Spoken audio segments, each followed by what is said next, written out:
Welcome to the Lose Weight, Live Life podcast. If you're someone who would do anything to lose weight, yet finds it impossible to stick to a diet, to eat less, or just what you think you should, this podcast is for you. I am your host, certified life and weight mindset coach Clair MACKENZIE. Listen in to learn how to stop overeating, lose weight for the last time, and create a relationship with food and yourself that you love, all without diet deprivation and self-sabotage.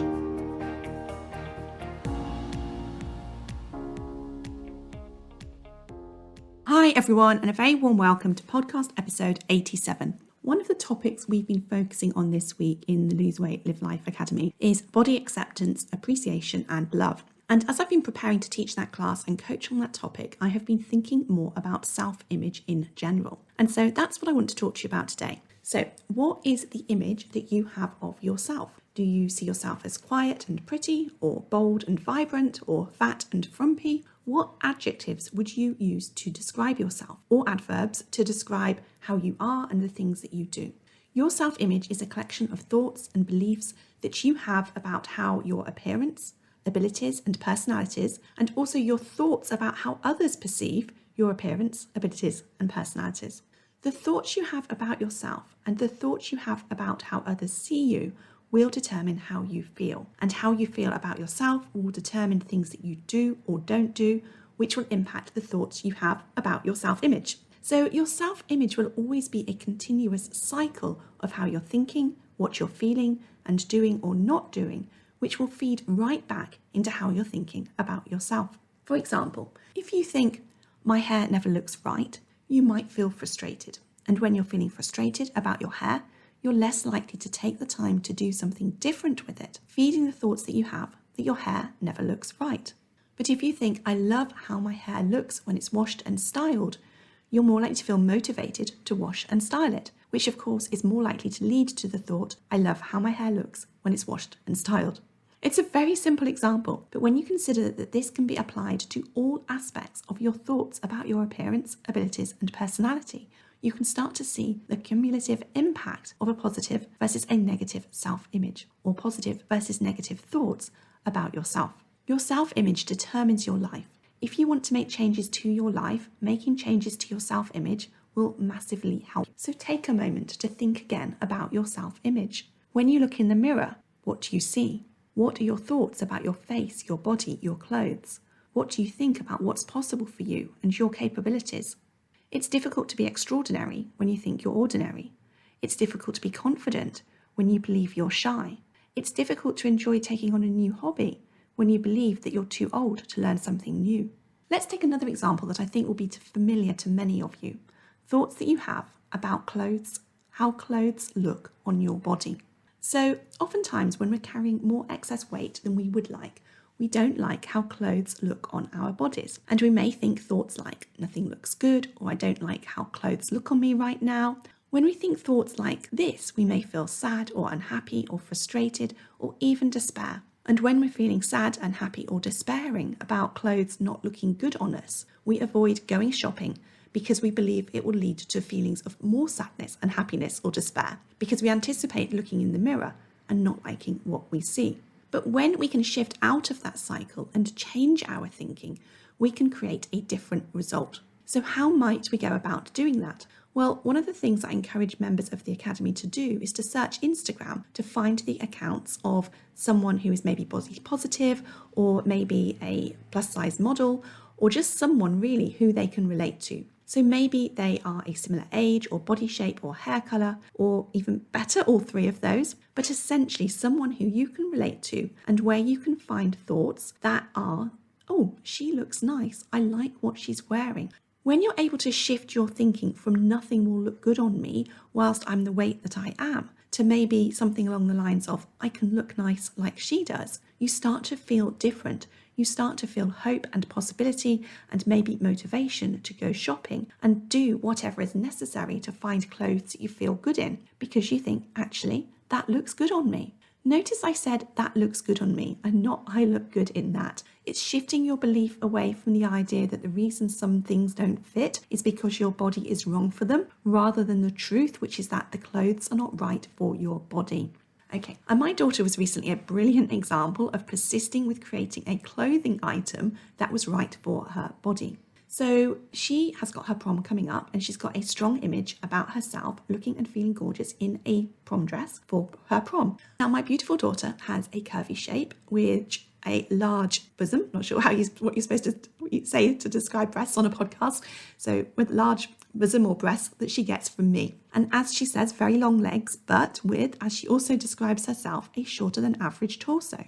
Now, she has her prom in 4 weeks, and about 3 or 4 weeks ago, we started dress shopping. The first shop, everything she tried on did not fit her. Not only did she have the challenge that I often do, where in order to find something to fit your top half, it's too big on the bottom half, but she also had the problem that the part of the dress that where it went in for the waist was not where her waist was, and the part of the dress that was designed for her hips was essentially not where her hips were.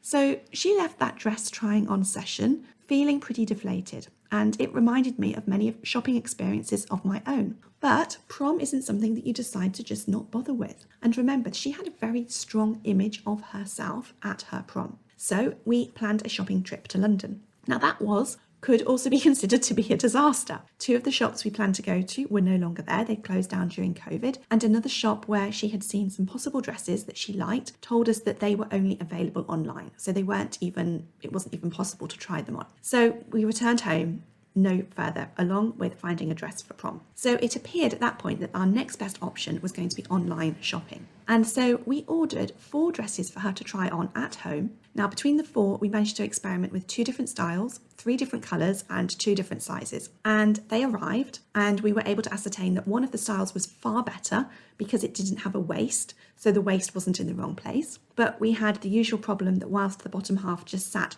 right on the bottom and thighs, the top half was not right for her. It was way too small. There wasn't enough coverage up top, and it would be pretty risky, if you know what I mean. What this meant was that we ended up over the course of the next week ordering and returning 6 more of that particular dress in different sizes and colours. The dresses were also going in and out of stock as we were sort of ordering them and returning them. So whereas right at the beginning, one of the colours that she wanted in the size that she wanted wasn't available, it then came back into stock and we were able to order it. Anyway, the amount of money that went on or off our credit card was giving my husband and I a lot of discomfort, but I reassured him they would all be returned on time and we would get the money back. In the end, we bought a dress 3 sizes bigger than she would usually wear. So she normally wears an 8 or 10, and we bought a dress in a size 14. And we took the dress to a dressmaker to have it taken in around the waist and the hips. So essentially it could be made to fit her. And the fact that this dress didn't have a sort of a shaped waist, it was just sort of quite straight down, I guess you would say, made it possible to do that.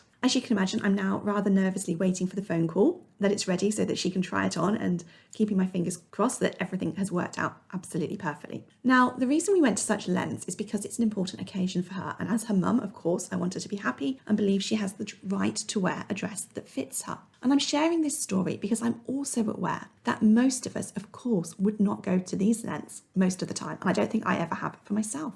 And many of us would never even consider going for such lengths and would settle for a dress that doesn't fit our bodies, because that is the image that we have of ourselves. That is our expectation. My expectation is that if I'm looking for a dress for a formal occasion, I need to make do with the one that fits best, not the one that fits right or fits perfect. But what's important from this experience is not only the learning that my daughter got from it. She has learned so much about what's required for occasions where she wants to wear a formal dress. She has learned that a dress with no defined waist works well, and that possibly she will always want to buy a few sizes too big and then have the dress altered to fit. But more importantly, the example that when you have a positive self-image that is aligned with what you want, you will naturally do whatever it takes to create that for yourself. And also consider that the learning she got from this experience will help her in years to come allocate enough time to find a dress and get it altered for special or formal occasions so that she continues to wear clothes that look amazing on her, and she fuels that positive self-image of looking and feeling great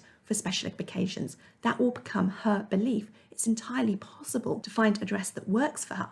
She just has learned a different way to go about it than most of us might consider. The alternative, and what I have done many times, is believe that nothing will look good or fit. I avoid going shopping because trying on dresses that don't fit I make mean is a problem because my body is not as it should be. I end up rummaging around in my wardrobe an hour before I'm due to leave and put on whatever looks best, thinking it looks awful and further fueling my belief that I can't look good with the body that I have for formal occasions. Okay, so let's bring the podcast back to the overriding topic of self-image, because of course, self-image is so much more than the thoughts we have about our body and the clothes we wear. Self-image is about your thoughts about your personality and your capabilities as well. It's your thoughts about what you think is possible. It's your thoughts about love and who you can be in relationships. It's how you see the world. It's like a mental portrait, if you like, that's painted subconsciously of who you are and how the world works for you. The self-image that most of us have is based on past experiences. If I had said to my daughter, you just have to choose a dress from this shop, the first shop we went to, because we haven't got time to do anything else, or if my daughter had, like I maybe would have done, left it to the day before her prom and ended up having to buy a dress that she felt uncomfortable in, she would have started to develop a different image of herself and maybe even her suitability for formal or special social occasions. Don't you just love the opportunity we get to learn from our own kids? Anyway, so now you know what self-image is, and you can start to be curious of your self-image and the different parts of your self-image which help or hinder you creating what you want in life. The important thing for me to point out is that it's entirely possible to evolve your self-image. So it's possible to change it on purpose to help you create more of what you want and be more of who you want to be. So what would you like your self-image to be? Would you like to think of yourself as a slim person, as a healthy person, or someone who takes care of their body? And if that is different to how you're currently thinking about yourself, would you like to think of yourself as someone who lives life to the full and no longer spends time wondering when they'll have the courage to reach out and meet new people and make new friends? Would you like to think of yourself in the relationship that you have with your partner in such a way that you're proud of what you have created? It's all possible. And importantly, take the time thinking about how you can explore ways to enhance your self-image to align with the self-image that you would like to have, without making it mean that the one you have is somehow wrong or flawed, because that won't help you. You don't want to spend any time judging the self-image that you currently have of yourself. You want to learn to feel complete love and acceptance and appreciation for yourself right now, and the version of you that has some different aspects of self-image that you want. Doesn't mean the self-image that you have is wrong. It just means that you want to explore something slightly different to help you create more of what you want in life. Okay, the difference is simply that your current self-image is likely based on your past, and you want to learn how to start creating your self-image from your future. You get to ask yourself what you desire, and once you've answered that question, consider what your image is of a woman like you who has that. Does it match with how you see yourself? If you want to start your own business, really visualize what it would be like enjoying running that business, and think about the image you have of the woman who is doing that. Does it match with the image you have of yourself? How about if you always maybe visualized yourself actively taking care of your grandkids and running around with them and doing fun things? Does the woman you imagine doing those things match with how you see yourself right now? What if you had always had a desire to take 6 months and go traveling or renovate an old house? If you imagine the woman doing those things, how does her appearance, personality and capabilities differ from how you see yourself? Once you're aware of some changes that you want to make, have some fun doing it. Okay, this is supposed to be fun. The key is starting to show up today with the self-image of the woman you have doing the things you want to do, who has created the life you want to create. Maybe you visualize the woman who takes 6 months out of her life to go traveling as fearless and carefree. So think to yourself, how can I do something that is more fearless or more carefree than I normally would, being me, today?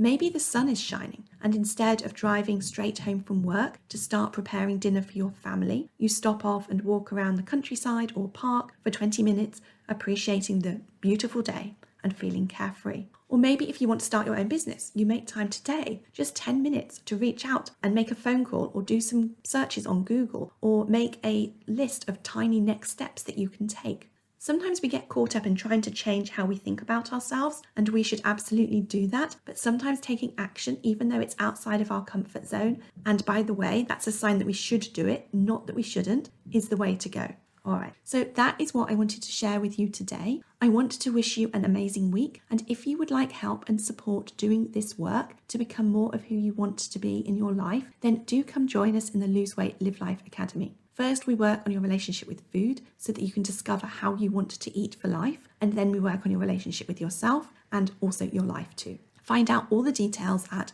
www.thebestyou.coach coach.com/enroll. If you enjoyed listening to this podcast and are ready to live a more intentional life, lose weight as a part of that journey, and create a relationship with food and yourself that you love, then I would be honoured to have you join the Lose Weight Live Life Academy membership and coach with me. The programme offers different levels of support to suit you, including self-paced learning, twice weekly calls, private coaching, an amazingly caring community, and lots more. Find out all the details about when and how you can join at www.thebestyou.coach/coaching.